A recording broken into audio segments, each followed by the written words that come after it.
Off-season testing or training for MotoGP, the principle is quite simple. The off-season, there's two separate categories. One is rider training, so the rider riding around on some kind of bike to stay fit and to keep training.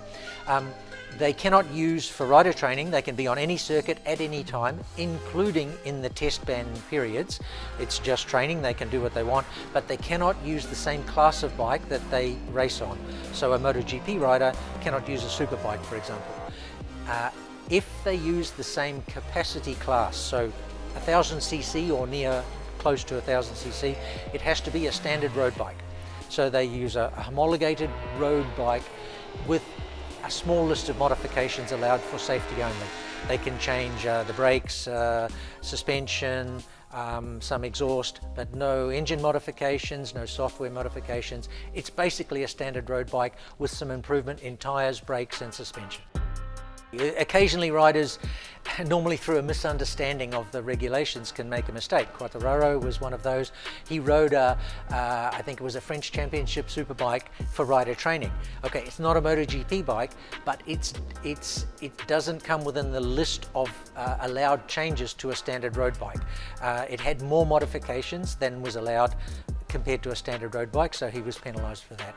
So what the teams and riders do now, they very specifically make sure they have a training bike available, which is a road bike of the same manufacturer normally, and with the allowed modifications. The other category, apart from rider training, is actual testing, where they're really testing and riding the bike that they would race or something similar.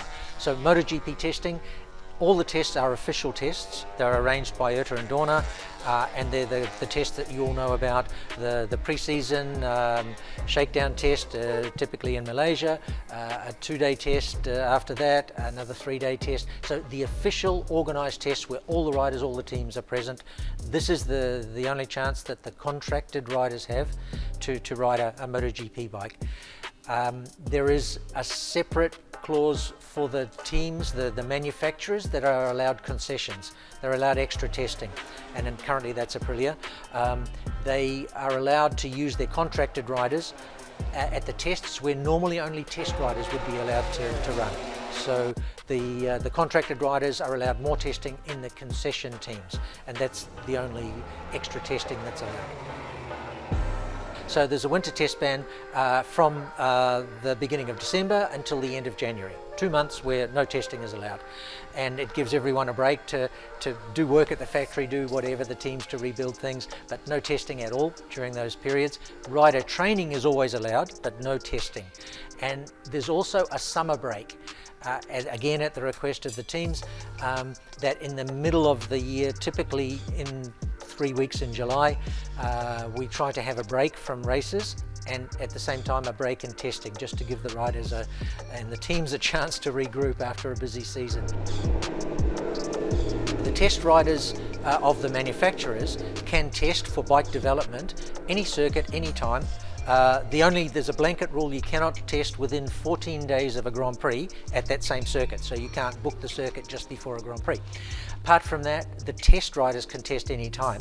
The limit on the amount of testing they can do is the number of tyres we allocate, is 120 tyres per rider, per factory team rider. So in effect, the factory gets 240 tyres for the season for testing.